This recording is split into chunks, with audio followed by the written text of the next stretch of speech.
Assalamualaikum warahmatullahi wabarakatuh. Innal hamdalillah nahmaduhu nasta'inuhu nastaghfiruh wa na'udzu billahi min shururi anfusina min sayyiati a'malina. May yahdihillahu fala mudilla lahu wa may yudlilhu fala hadiya lahu.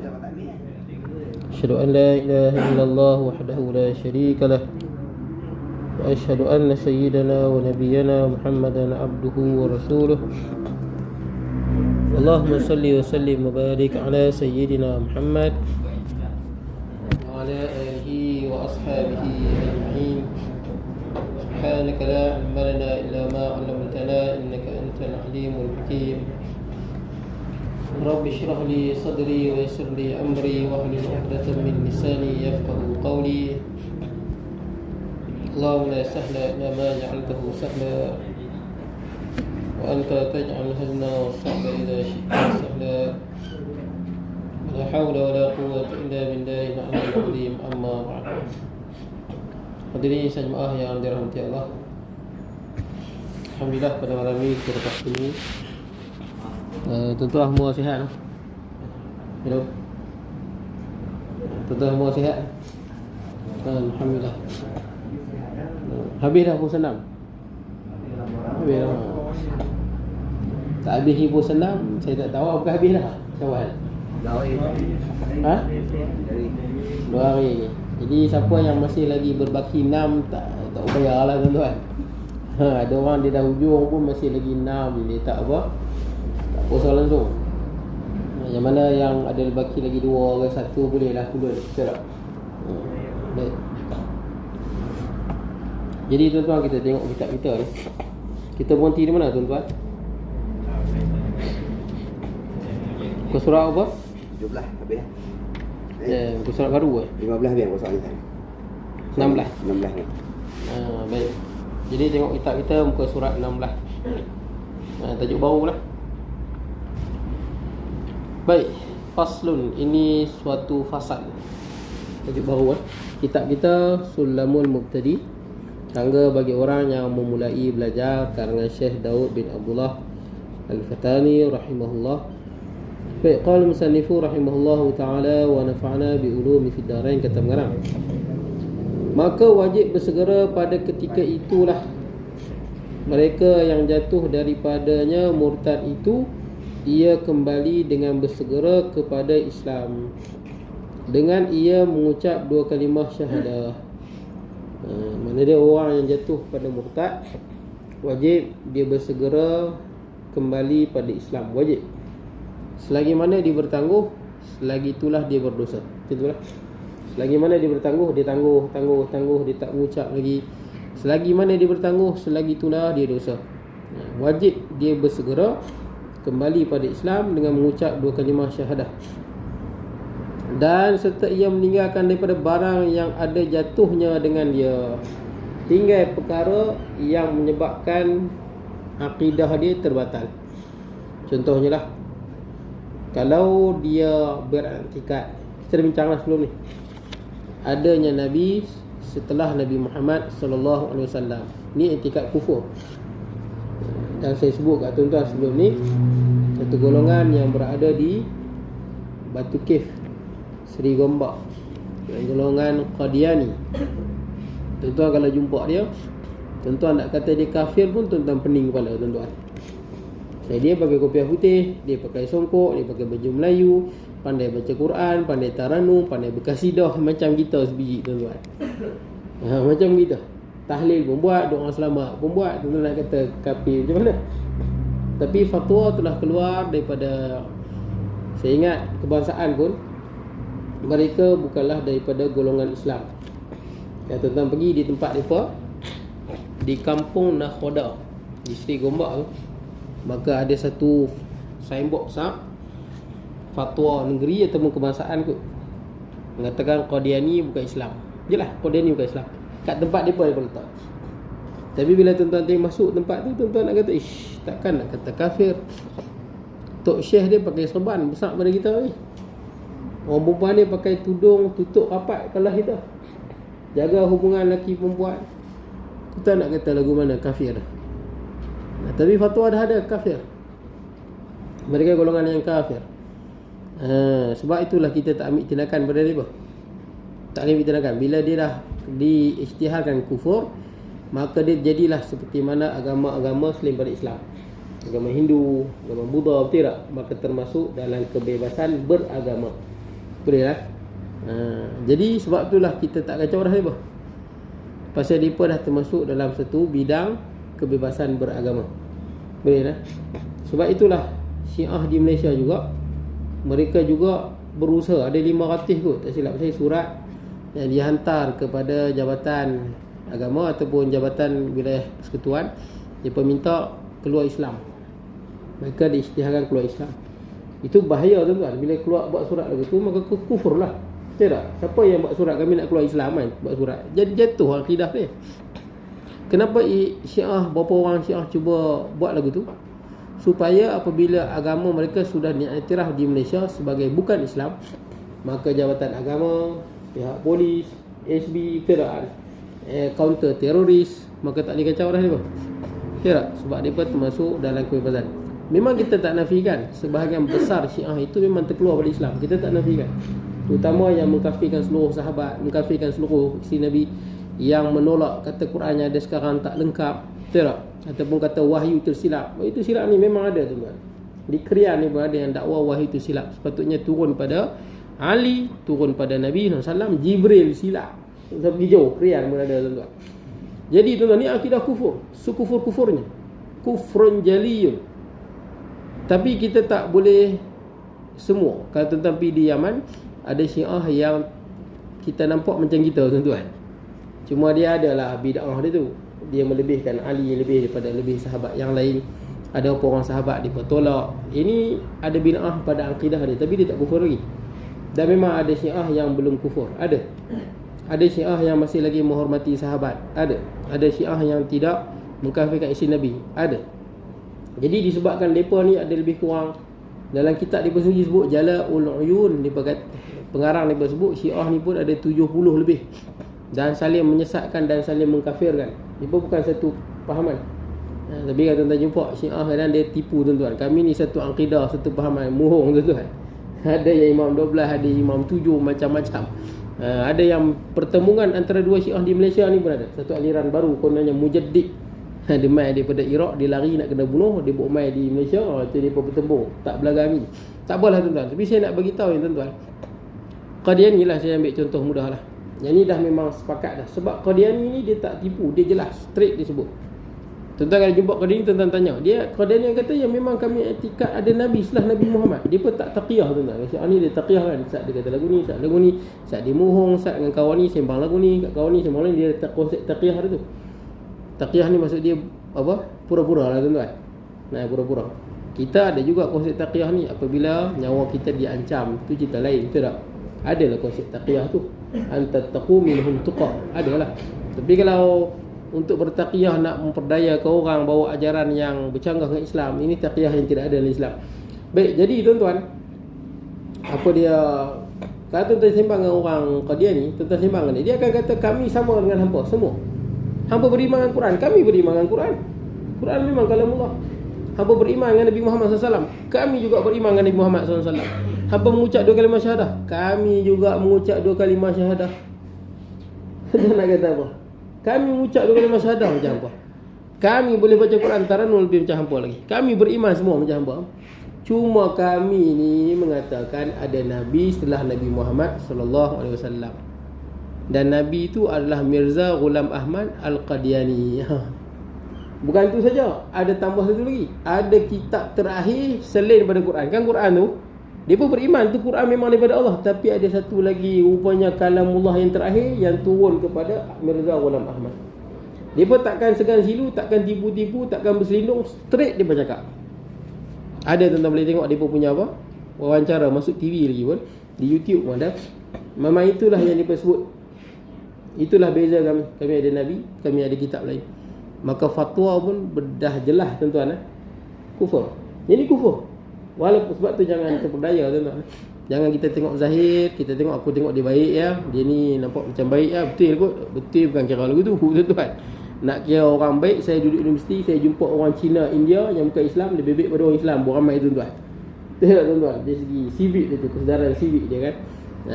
Baik dia punya etika dia tu lah. Etika dia. Sebab lumrah manusia kita tahu kita buat baik, dia balas baik. Simple. Betul tak? Simple as that. Betul tak? Jadi orang pun buat benda baik. Sama Islam tu bukan Islam. What you give, you get back. Betul tak? Apa yang kita beri, kita dapat balik. Betul tak? Kita buat baik, orang akan respect. Kita buat jahat, orang akan keji. Itu mudah biasa. Baik. Jadi tuan-tuan, katakanlah Qadiani ni, bila dia sedang akidah dia tu akidah yang kufur lah. Ialah ada kitab selain pada Nabi Muhammad SAW. Ada Nabi setelah Nabi Muhammad SAW. Jelas tuan-tuan. Wa khataman Nabi yang Quran sebut. Maka dia wajib mengucap terus. Wajib mengucap sekarang. Walaupun dia memang mengucap dah. Qadiani memang mengucap pun. Tapi dia tak tinggal akidah tu. Betul tak? Jadi ucapan itu macam ucapan yang tak jadi lah. Seolah-olah ucapan orang yang munafik. Itu bahaya tu. Sebut di lidah asyhadu an la ilaha illallah, asyhadu anna Rasulullah. Dalam hati akidah kufur. Kalau orang yang beriman tiada Tuhan melainkan Allah, Muhammad itu pesuruh Allah, hang mesti beriman tiada Nabi setelah Nabi Muhammad SAW. Sebab dalam Quran sebut. Hang kata hang beriman dengan Allah, Allah Ta'ala berfirman dalam Quran, wa khataman nabiyyin. Nabi Muhammad itu apa? Penutup segala Nabi. Macam mana benarnya hang kata hang beriman pada Allah sedangkan hang dusta kalamullah dalam Quran? Jelas benar eh? Bagaimana hang kata wa asyhadu anna Muhammadar Rasulullah, aku beriman pada Nabi Muhammad itu pesuruh Allah. Nabi dah sebut akan datang nanti dajjalun kadzabun, ada 30 dajjal penipu yang mengaku jadi nabi. Nabi sebut dah setelah Rasulullah ni ada 30 orang dajjal pembohong besar yang mengaku jadi nabi. Nabi dah jelas sebut. Macam mana boleh percaya pada Mirza Ghulam Ahmad? Itu kita kata selagi mana dia beriktikad begitu, maka syahadah dia syahadah yang palsu. Boleh lah. Maka dia kena mengucap balik. Tinggal dulu kepercayaan itu. Tinggal dalam hati. Tidak ada Nabi lagi setelah Nabi Muhammad SAW. Tidak ada kitab lagi wahyu selain daripada Al-Quran, wahyu yang terakhir. Kemudian dia mengucap dan dia kena bertaubat, dia kena menyesal. Boleh lah. Kembali balik. Wajib segera. Dan serta ia azamkan. Kena azam. Macam orang taubat lah. Dia kena berazam. Yang ni putuskan hatinya atas bahawa tiada ia kembali kepadanya sekali-kali bagi seumpamanya. Nampak? Tak akan kembali dah. Macam orang taubat. Taubat nasuha, dia ada 3 rukun. Kalau tidak ada 3 rukun ni, maka tak jadilah taubat nasuha. Walaupun dia istighfar sejuta kali pun. Pertama, dia mestilah apa? Taubat. Pertama, dia ayyuqli anil maksiyah, kata Imam Nawawi rahimahullah. Yang pertama, dia kena tinggal dosa tu. Mesti tinggal. Kalau orang duk main judi, dia memang duk main judi. Tapi lepas main judi, dia istighfar 1000 kali. Tapi nombor disimpan. Minggu depan keluar ke, tak dapat grand prize ke, tak grand prize. Dia istighfar sejuta kali pun tak jadi selagi mana hang tak koyak nombor yang ada tu. Betul tak? Ni disimpan lagi nombor tapi duk istighfar. Itu dusta tu. Apa makna istighfar? Astaghfirullah, aku mohon ampun pada Allah alladzi la ilaha illa, tiada Tuhan melainkan Allah, al-hayyu yang maha hidup, al-qayyum yang berdiri sendiri, wa atubu ilaih, dan aku kembali kepadanya. Tapi nombor ekor dia simpan. Koklah kena. Betul tak? Ada orang dia nak pergi, contoh na'udzubillah, dia pergi kat mana-mana, dia nak apa? Contohlah na'udzubillah, dia nak berzina. Dalam perjalanan dia nak berzina tu, dalam perjalanan tu dia astagfirullahaladzim, astagfirullah. Apa benda yang hang sebut astagfirullahnya? Aku mohon ampun pada Allah, tiada Tuhan. Betul tak? Tiada Tuhan. Kita kalau bos pun takut ni Tuhan. Betul tak? Kalau bos kat tempat kerja garang sikit, potong markah, tak naik gaji pun dah goyang. Ini tiada Tuhan melainkan dia yang maha hidup, berdiri sendiri, dan aku kembali padanya. Tapi nak cerita dia pergi tempat maksiat. Dusta. Itu yang kata Rabi'atul Adawiyah, ulama sufi sebut, istighfaruna hadha yahtaju istighfarin kathir. Kadang-kadang istighfar yang kita ucap ni pun, istighfar tu memerlukan istighfar yang lain. Kerana istighfar tu, faham? Istighfar yang kita sebut ni, kadang-kadang disebabkan istighfar ni, kita kena mohon kerana istighfar yang kita sebut tu. Macam mana tuan-tuan? Pening kepala. Maksud dia kadang-kadang masa kita istighfar, kita tipu. Boleh lah? Tipu. Kata minta pun, tapi duduk jalan-jalan buat maksiat. Kata wa atubu ilaih, kembali pada Allah. Tapi bukan kembali pada Allah duk berjalan pergi nak buat maksiat. Muhung. Sebab tu istighfar lah. Kalau berzikir tak apa lagi, selawat tak apa lagi, istighfar dia mesti daripada hati yang jujur. Jadi tuan-tuan, pertama mesti tinggal maksiat. Yang kedua mesti menyesal. Mesti dia menyesal. Ayyan dama ala fi'liha, dia mesti menyesal lah hati dia. Dan yang ketiganya ni, wa alla ya'uda ilaiha abadan. Ataupun lebih baik dia matilah, dia takkan kembali lagi kepadanya selama-lamanya. Biarlah dia mati daripada kembali pada maksiat tu. Boleh lah.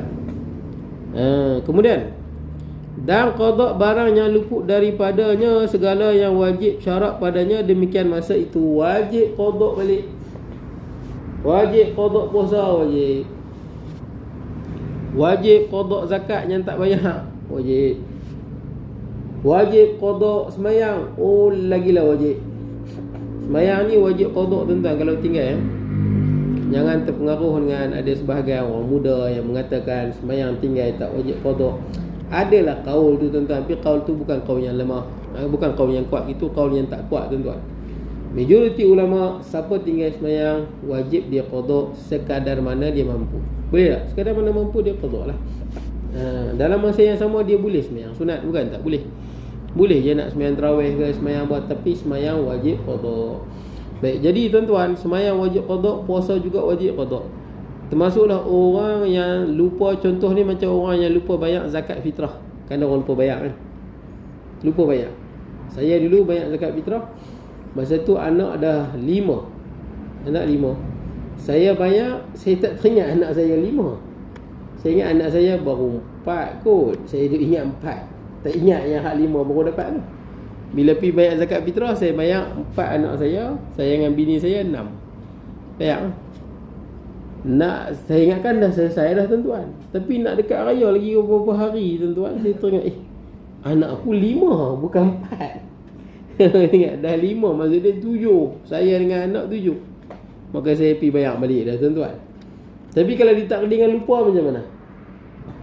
Habis Ramadan kita terlupa, sibuk kerja, tak ingat nak bayar zakat fitrah.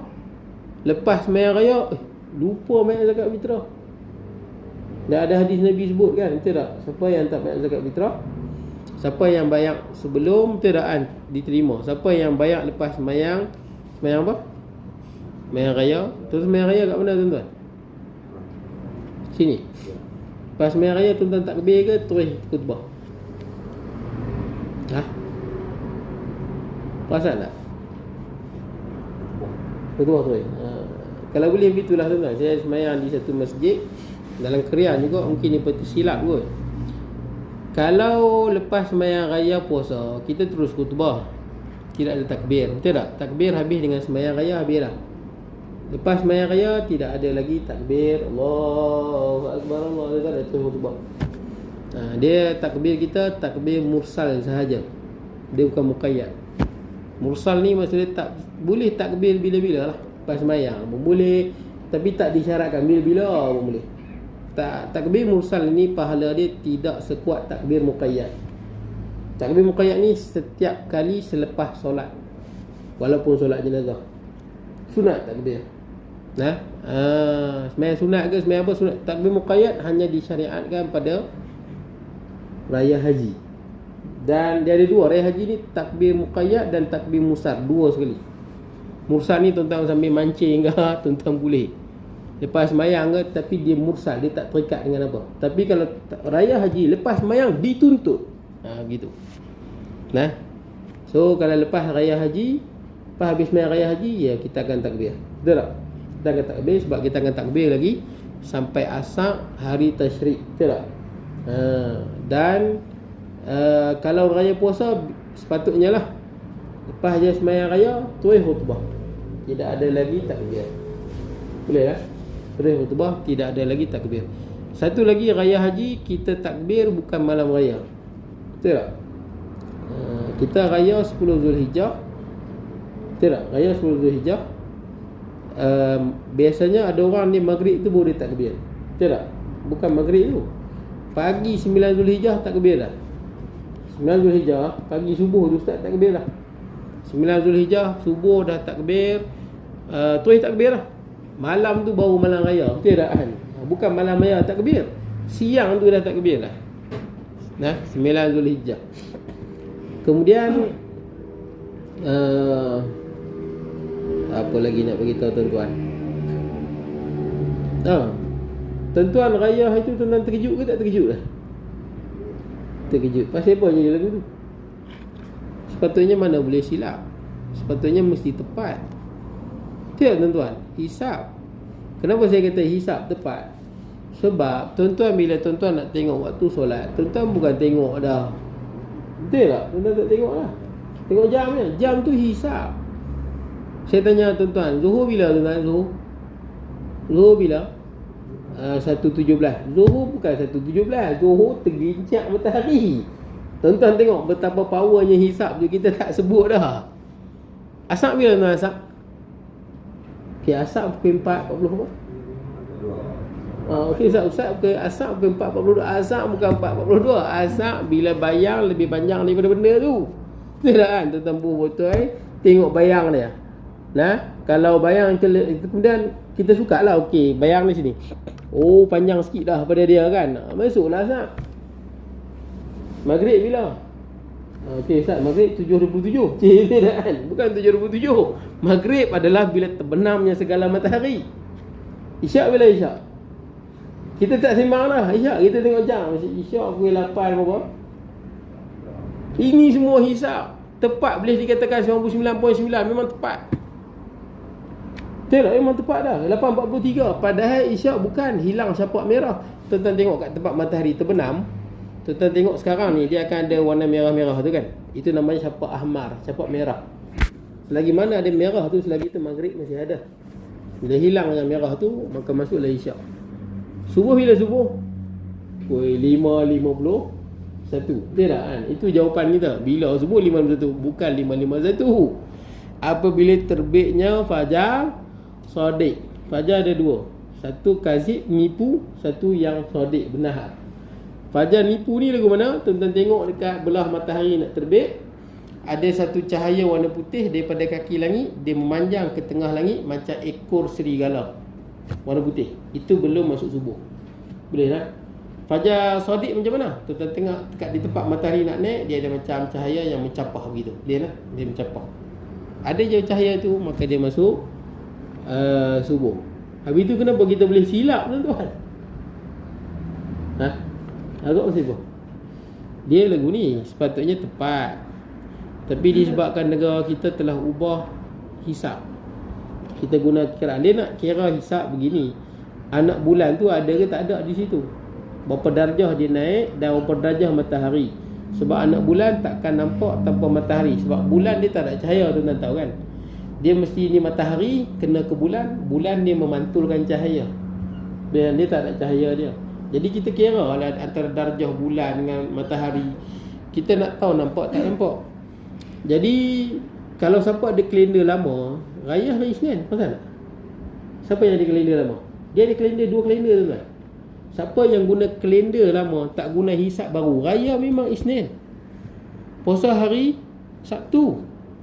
Itu kalender lama tuan-tuan. Tapi kita keluar kalender baru. Kita cetak kalender baru kerana Malaysia, kita telah meninggalkan Indonesia, Brunei dan Thailand. Kita guna kaedah hisap yang baru kita dengan Singapura. Sebab apa? Sebab kononnya hisap tu macam kurang tepat lah, gitulah. Sebab hisap dulu tu telah diperkenalkan di Istanbul, Turki. Kerajaan Turki Uthmaniyah yang perkenalkan. Bila? Dah 100 tahun yang dahulu. Jadi ahli-ahli falak di Malaysia dan Singapura kata-kata mungkin kita ada teknik yang lebih tepat, yang lebih power lagi lah. Gitulah tuan-tuan. Maka gunalah kaedah baru. Dan terbukti kaedah baru nampaknya telah dikalahkan oleh kaedah yang lama. Sebab berdasarkan kiraan baru, anak bulan mesti tak boleh nampak. Begitu. Sebab ikut darjah dia anak bulan tak nampak. Tiba-tiba di Langkawi dan di Labuan nampak. Tuan-tuan jangan silap, ada orang kata kita tiru Indonesia. Kita mana tiru Indonesia? Kita nampak. Itu tuan-tuan. Tak ada akan mendengar cerita ni tuan-tuan. Kita tiru Brunei ke apa ke. Memang nampak. Labuan dengan Langkawi nampak. Maksud dia kiraan lama lebih tepat. Boleh jadi lepas ni mula kena alamak kot. Tapi tuan-tuan tengok Singapura bagus. Orang kaya dia tak kaya kot tuan-tuan. Singapura, betul tak? Tapi apa kesan ni tuan-tuan? Kesan ni Singapura puasa 30 hari. Endon 30 hari. Sebab Endon puasa hari Sabtu. Brunei 30 hari. Betul tak? Sama dengan Thailand 30 hari. Keliling kita puasa 30 hari. Kita puasa berapa? 29. Dan terbukti yang lebih tepat adalah puasa hari Sabtu. Kiraan lama lebih tepat. Tapi tuan-tuan, beginilah tuan-tuan. Tak apalah tuan-tuan, jangan qaduk pun. Itu yang kita qaduk lagi satu, tak payahlah. Sebab benda ni ijtihad. Dia jangan 28. 28 kena tambah lah. Contohnya kita puasa 28 hari. Lepas tu malam ni kita pergi terbang dekat negara yang dah raya ke apa. Betul tak kan? Jadi puasa 28. Kita nak pergi terbang, pergi kat negara yang dah raya dah. Saudi ke apa ke. Kita puasa 28. Siapa buat kerja lagu tu, wajib tambah lagi satu. Ataupun dia duduk travel tuan-tuan. Betul tak? Dia travel lah tuan-tuan. Dia travel ke mana-mana sampai dia tinggal puasa. Betul tak? Katakan dia pergi katakanlah kita malam, kemudian dia travel ke negeri yang malam lagi. Tuan-tuan faham kan? Negeri yang malam lagi. Padahal negeri itu katakan dah lebih sehari pada kita. Lepas tu bila negeri tu nak siang, dia pergi travel lagi negeri yang malam lagi. Tuan-tuan faham? Dia malas puasa. Boleh jadi kan? Dia malas puasa. Duit banyak. Macam mana aku nak lari pada puasa? Cari negeri yang waktu malam. Negeri ni siang, aku pergi lari negeri ni malam. Negeri ni agak-agak nak siang, aku pergi lari negeri yang malam. Pasal apa? Pasal malas puasa. Nak kira lagu mana tu? Malas tak malas, mesti 29 qaduk balik. Macam tu lah. Jadi tuan-tuan, itulah cerita dia. Itu yang silap. Itu yang jadinya silap. Tuan-tuan tak apa kesan dia tuan-tuan bila silap? Kesan dia kita punya Lailatul Qadar tu jadi lain. Nampak? Sebab itu jangan kejar malam ganjil sahaja. Memang kita cari malam ganjil, tapi utamakan semua. 10 malam terakhir tu utamakan semua. Bila kita dah tengok keliling kita dan lebih tepat ijtihad dia, makna dia puasa hari Sabtu itu lebih tepat. Keliling kita tuan-tuan, depan kanan, kiri, kiri, depan, belakang semua puasa tuan-tuan. Singapura tak boleh dia genapkan tuan-tuan kan. Bila puasa pada hakikatnya, sebab ni benda ni ijtihad. Bila ijtihad kita tersalah, dapat satu pahala, tak dapat dosa. Dosa tak ada. Tapi kesan dia apa? Bila puasa sebenarnya start hari Sabtu, apa jadi? Malam yang kita sangka malam 21, malam tu malam 22. Betul tuan-tuan? Malam yang kita sangka malam tu 23, rupanya malam tu 24. Benda ni ijtihad tuan-tuan, dia bukan mutlak, dia ijtihad. Dia boleh jadi idza akhta'a ajrun, idza asaba ajrani, dua ataupun satu. Malam yang kita sangka malam 27, rupanya malam tu dah 28 dah pun. Ada satu imam tu, dia kata kat saya, dia yakin mungkin malam 22 dia nampak. Tapi dia pun pelik lah, pasal apa dia nampak tanda tu 22. Tidak kan? Patutnya malam 20 ganjil kan. Rupanya malam 22 tu malam 21. Dia lah kan? Malam yang dia nampak malam kan? Dia nampak pada malam 20. Padahal malam tu malam 21. Tak apalah tuan-tuan, ini benda ijtihad lah. Kemudian, tapi ada satu ustaz tu sebut. Ustaz tu kata kita puasa hari Selasa menurut ahli falak. Siapa puasa hari Isnin, dia ikut ahli pelak. Ustaz ada ustaz tu kan. Saya yang pertama lah tuan-tuan, saya pandangan saya lah, peribadi lah. Kalau di Masjid Surau ni mungkin pelak, haram jadah, tak perlu sebut kot. Saya rasa lah. Betul tuan-tuan, pandangan peribadi saya. Boleh jadi kita nak buat lawak dan sebagainya, kita niat baik, tapi saya ingat pelak ni tak elok kot. Elok dengan pelak ni, kita ambil lah. Tak elok kan? Pelak, haram jadah, tak apa cantik lah. Betul tak? Gitulah tuan-tuan. Itu yang pertama. Yang kedua, kita tak boleh sebut lagu tu. Betul tak? Sebab ahli falak belum putuskan lagi. Dan banyak pegawai falak di JAKI mengatakan boleh jadi hari Isnin. Ramai je sebut. Belum lagi ahli falak putuskan. Bila nak tunggu ahli falak putuskan? tunggu nanti saya penyimpan mohon raja-raja. Baru betul. Kita pegang yang itu tuan-tuan. Walaupun ijtihad tu salah. Boleh tuan-tuan sebab kita kena puasa bersama orang ramai. Katakanlah yang di umum tu kita puasa, kita raya esok, padahal raya semalam, kita ikut yang diputuskan tu. Boleh sebab kita kena raya dan puasa bersama orang ramai. Jangan kita pelik pada orang. Baik tuan-tuan, kemudian sambung.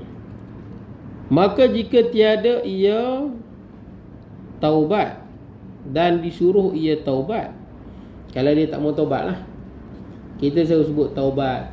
Taubat ni apa benda? Taubat ni kembalilah tuan-tuan. Taba yatubu taubatan, taba ilallah, tub ilallah. Maksud dia hang kembalilah pada Allah.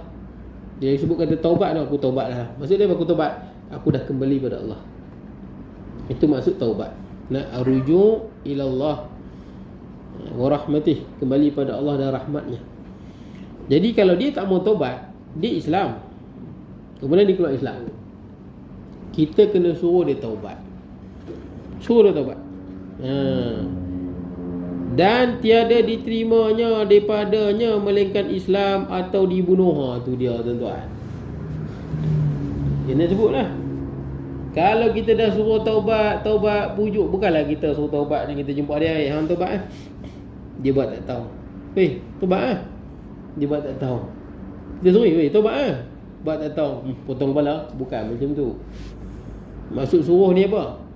Jumpa dia elok, tanya dulu masalah. Begitu tuan-tuan. Kaunseling lah. Sisi kaunseling, panggil dia.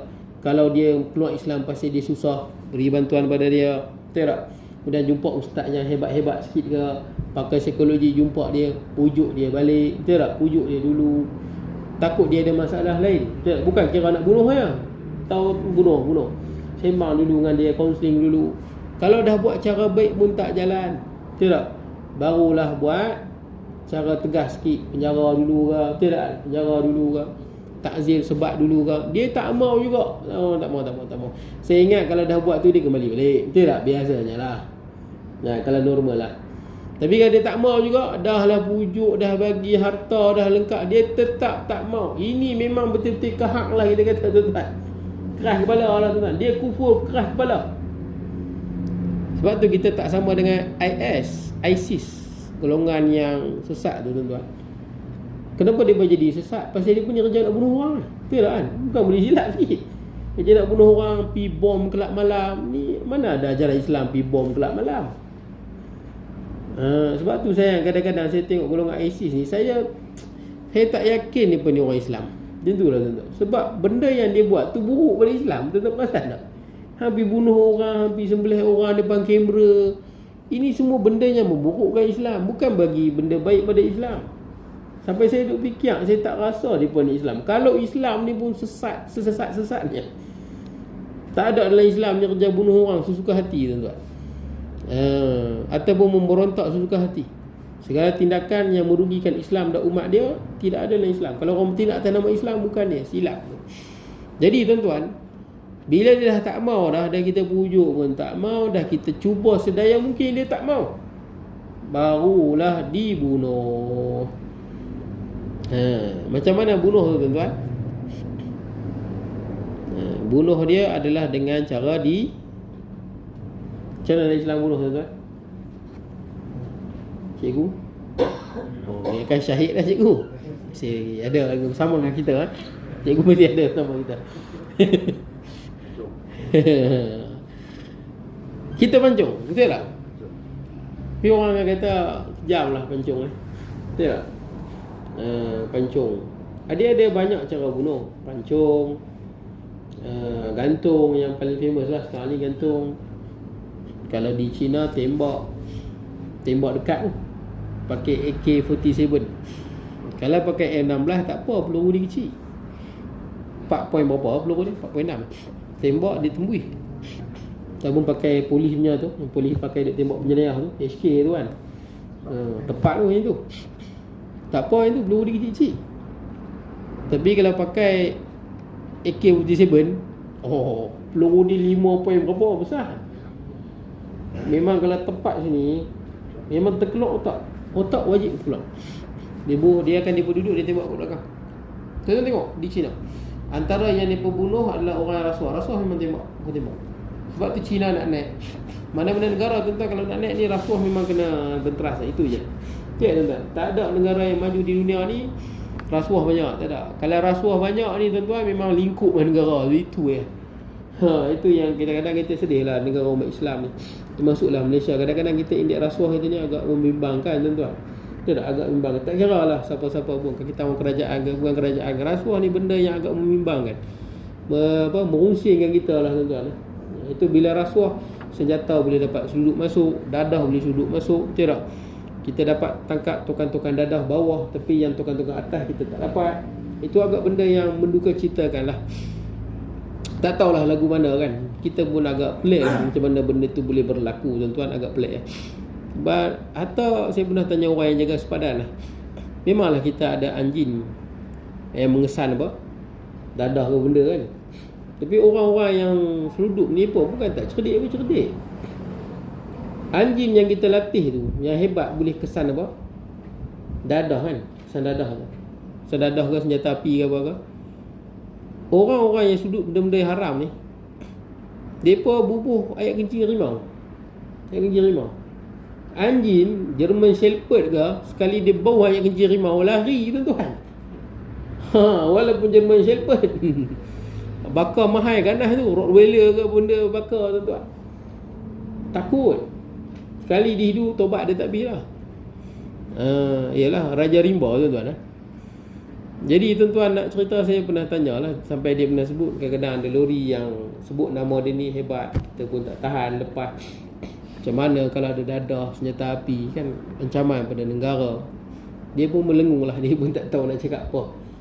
Ada satu pakcik dia pencin lah, dia jaga sepadan Perlis apa semua, banyak seluduk. Ni dia pun seluduk apa, seluduk bukan senjata api ke apa kan, dia pun seluduk macam apa, binatang, haiwan ternak. Tapi yang geng-geng seluduk ni orang Melayu kita lah. Tapi bukan calang-calang, semua ada senjata api kat lah tuan-tuan. Jadi mula-mula dia kerja tu, bos dia bagi tahu kat dia, bagi duit. Dia tak mau ambil. Bos dia kata, nak ambil duit ke, nak peluru ke? Itu je dia bagi tahu. Nak duit ke, dah peluru ke tuan-tuan. Jadi sebuah salah hidup dia tuan-tuan.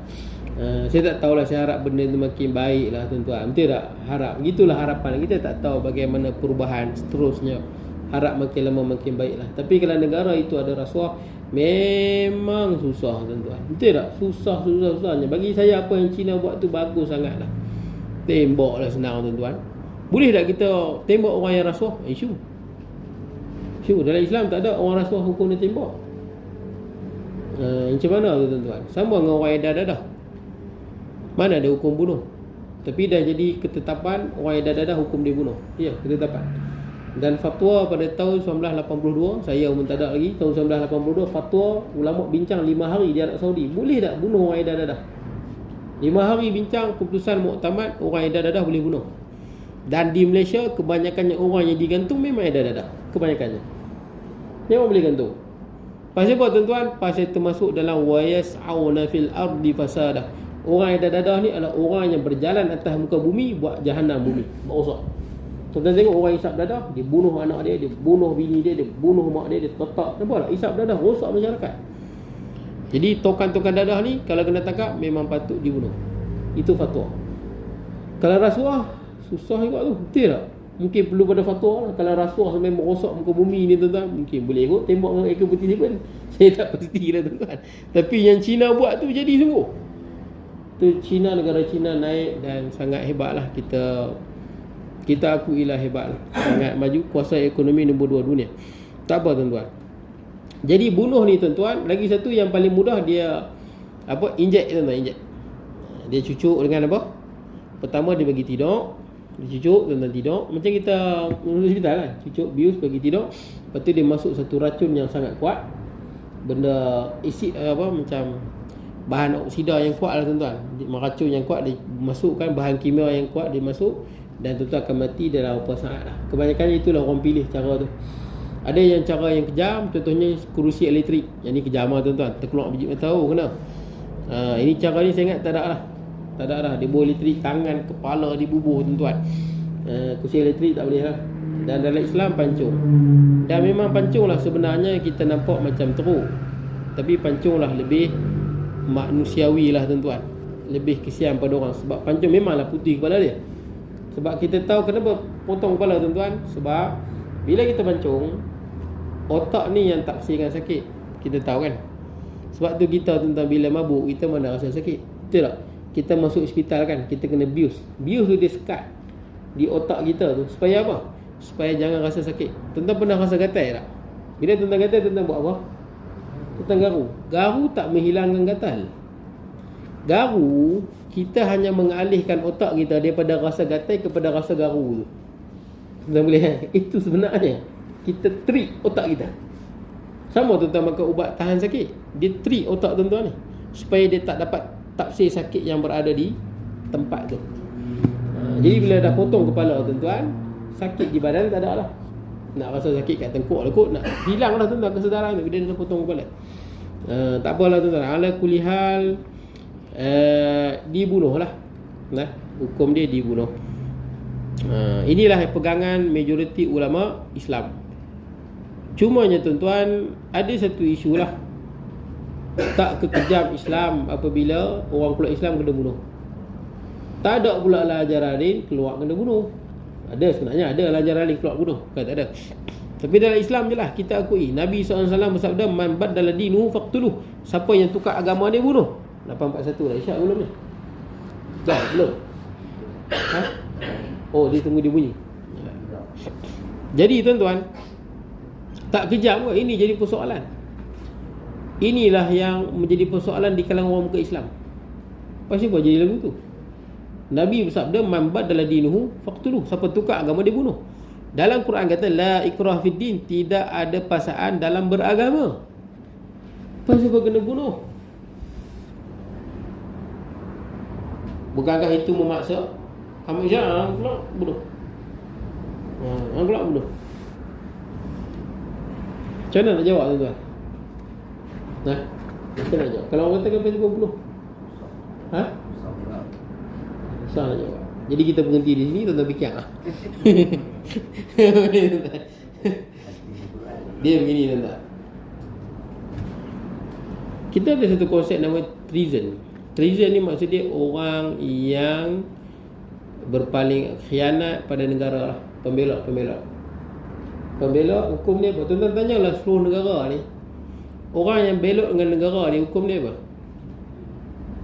Semua negara lah kat dunia ni, dia lari, dia katakan dia tahu rahsia negara dia, penyimpan rahsia negara, dia lari dan dia bocorkan rahsia negara tu.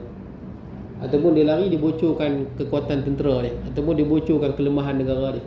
Saya nak tanya tuan-tuan, seluruh dunia ni apa hukum orang yang treason ni? Pembelot, apa hukum dia? Hukum bunuh. No mercy tuan-tuan. Dia dah treason, dia dah khianat. Perkhianatan yang membawa ancaman pada negara. Contoh, kalau dia lari daripada Malaysia, dia khianat, dia bagi tahu kelemahan Malaysia di mana. Kat mana Malaysia simpan, banyak mana dia punya helikopter Malaysia, di mana jet berjuang Malaysia, banyak mana infanteri, betul tak? Kelemahan di mana, hang bom sini dulu ke, hang bom sini dulu ke. Negara kita dalam ancaman kerana dia bocorkan rahsia tu. Kalau musuh serang, mungkin ratus ribu akan mati pasal dia punya kerja. Pasal dia khianat, umat Islam akan mati ramai. Tuan-tuan, orang yang murtad ni, dia ada kaitan dengan pembelot. Dia belot tuan-tuan. Kenapa tuan-tuan? Sebab dia dah saksi. Tidak tuan-tuan? Sebab tu bila orang nak masuk Islam, tuan-tuan tengok orang yang bagi masuk Islam, dia akan tanya dulu, masuk Islam ni orang paksa tak? Orang tanya tuan-tuan, tengok Zakir Naik ke, mana-mana Allah tuan-tuan, pendakwah-pendakwah mana dia akan sebut, masuk Islam ni ada orang paksa tak? Masuk dengan kerelaan tak? Hang sedap tak? Tanya dulu, tanya. Supaya apa? Kita nak tahu sungguh-sungguh. Bila dah tanya tak ada orang paksa, memang daripada hati yang tulus murni, dah kita tanya dia akui, barulah dia mengucap asyhadu, betul tak? Kan dia angkat, aku bersaksi. Apa? Hang bersaksi tiada Tuhan, betul tak? Tiada Tuhan melainkan Allah, dan Nabi Muhammad itu pesuruh Allah. Hang ini janji setia pada Islam. Boleh tuan-tuan? Ini janji setia pada Islam. Dalam agama lain ada ke tuan-tuan macam tu? Saya tak tahu kalau ada mengucap 2 kalimah syahadah. Islam ada tuan-tuan. Ini penyaksian. Ini janji setia. Han tak boleh belok lah. Gitu. Tak boleh belok. Dan apatah lagi dulu negara Islam tuan-tuan, kita tidak ada kad penalan. Okey, kad penalan Malaysia. Betul tak? Kad penalan citizenship, betul tak kan? Kad penalan Korea ke apa ke. Dulu negara Islam tak ada kad penalan. Kad penalan negara Islam adalah Islam. Gitu tuan-tuan. Siapa Islam masuk negara Islam, maka dia Islam. Dia tak kena jizyah. Betul? Dia kena zakat, tak kena jizyah. Dan dia berhak menerima zakat kalau dia susah. Betul tuan-tuan? Umat Islam kena layan dia macam saudara se-Islam. Kena tolong dia. Kena ziarah dia kalau sakit. Betul tak? Jadi dia punya tiket kerakyatan itu, kalau ikut negara Islam dulu-dulu, hanyalah semata-mata Islam. Boleh tak? Itu tiket kerakyatan bagi seluruh negara Islam. Sekarang ni sebab penjajah dah buat divide and conquer. Betul tak? Dia pecahkan negeri, kemudian dia beri takdir urus sendiri. Betul tak? Supaya apa? Supaya ada semangat Malaysia, semangat Malaysia. Betul tak? Sebenarnya Sarawak Sabah dia ada semangat Sarawak Sabah. Sarawak Sarawakian ada semangat orang Sabah. Sarawak bukanlah semua orang Sarawak, tapi ramai kat orang Sarawak begitu. Sebab tu tentang pergi Sarawak, kalau tentang pegang jawatan tinggi-tinggi mungkin dia kurang suka lah tuan-tuan. Itu biasa tuan-tuan, memang daripada ada istilah Sarawak for Sarawakian. Bagi saya biasalah nak buat macam mana kan, dia ada depa semangat begitu. Sabah for Sabahian ke benda, itulah dia sebut. Dan memang ada pun dulu satu orang Kristian orang putih, dia hilang begitu kita cari tak dapat. Memang dia antara orang yang berusaha supaya Sabah dengan Sarawak keluar dari Malaysia. Dia ada seorang yang tentera pergi tangkap tak dapat. Orang putih Mak Saleh daripada negara mana tahu. Dia yang sedang berusaha supaya keluarkan Sabah dan Sarawak daripada Malaysia. Sebab apa? Kalau keluar Sabah dan Sarawak daripada Malaysia, maka umat Islam di Sabah Sarawak akan menjadi minoriti. Betul? Ya tak betul? Itu antara usaha dia. Tapi dia tak dapat tangkap maksudnya, dia hilang macam tu Apa nama kata Mak Saleh tu. Itu antara benda yang dia sedang berusaha nak keluarkan. Dan memang itulah penjajah nak, supaya kita semangat kita Malaysia, bukan semangat Islam. Indonesia semangat Indonesia, bukan semangat Islam. Sebab tu bila kita tengok di Facebook, orang Malaysia dengan Indo selalu bergaduh. Betul kan? Pasal lagu bergaduh, pasal nyanyi bergaduh, betul tak kan? Semua benda bergaduh. Baru ni pasal apa? Tarian Ponorogo Jawa tu kan bergaduh punya teruk. Ada satu benda dia sebut apa, orang Malaysia jangan macam-macam. ada Panglima Ponorogo ke apa. Orang Jawa come lah, tarian je pun. Betul kan? Bergaduh pasal makanan pun bergaduh, lagu rasa sayang kami bergaduh lagu rasa sayang. Sampai kata nak serang-serang, betul tak tuan-tuan? Malaysia perang dengan Indo rugi, betul tak? Rugi. Kalau dua-dua dah lemah, Singapura attack habis, dua-dua lingkup. Betul tuan-tuan? Na'udzubillah lah tuan-tuan. Betul tak? Kita duk perang sama sendiri. Mak Islam perang pasal apa? Benda yang remeh-remeh. Pasal apa? Semangat ni kami punya, ni kami punya. Itulah tujuan penjajah, supaya kita tak semangat saudara se-Islam, kita semangat negeri masing-masing. Dan kita nampak macam berjaya lah. Ala kulli hal tak apa tuan-tuan. Nanti datangnya Imam Al-Mahdi. Imam Mahdi akan satukan umat Islam, bukan atas nama Melayu, bukan atas nama Jawa, bukan atas nama Malaysia, bukan atas nama Saudi, atas nama Indon. Semua akan bersatu di bawah panji-panji Islam dan di bawah Imam Al-Mahdi. Tapi tuan-tuan janganlah tunggu Imam Mahdi Sebab tu kita tak sebut Mahdi Muntazar, jangan sebut Mahdi yang ditunggu-tunggu. Memang ada ustaz-ustaz sebut, saya tahu. Tapi dalam pegangan Ahli Sunnah wal Jamaah, kita tak tunggu Imam Mahdi. Kerja kita mengaji Islam, sampaikan Islam, tunaikan amanah sebagai seorang Muslim. Betul tak? Mahdi nak mai esok lusa ke akan datang, itu kerja Allah, hanya Allah yang tahu. Boleh lah. Sebab tu kita sebut Mahdi. Memang ada Mahdi, tapi bukan yang ditunggu. Betul tak? Tuan-tuan nak tunggu mana tuan-tuan tahu? Kalau lagi satu itu, mana kita nak ada lah, dalam gumuk lah semua kita ni. Kita tak tunggu Imam Mahdi. Kita perjuangkan Islam, bukan kerana Imam Mahdi, bukan kerana siapa-siapa, kerana Allah Azza wa Jalla. Bila nak keluar Imam Mahdi, itu kerja Allah Azza wa Jalla. Baik tuan-tuan, habis akan datang dan batal segala puasanya lah. Boleh tuan-tuan Dan batal segala puasanya dan semayang. Tanda di situ boleh tengok. Boleh tengok cikgu lah. Tanda dibatal segala puasanya dan semayang. Jadi kesimpulan, kenapa dibunuh? Kerana dia telah naik saksi, dia telah aku setia pada Islam dan sistem Islam seluruhnya, umat Islam. Dia dah masuk dalam keluarga besar Islam. tiba-tiba dia telah belot. Boleh lah dia belot, maka pembelot seluruh negara pembelot hukum dia bunuh. Itu benda yang apa? Make sense orang boleh kata. Benda yang diterima akal lah. Bismillahirrahmanirrahim. Allahumma ja'al jam'ana hadha jam'an ma tafurqana ba'd tafurqan ma'suma wa la amin shaqiyan wa la mahzan wa la tulah. Sallallahu Muhammadin wa ala alihi wa sallam. Alhamdulillah. Amin.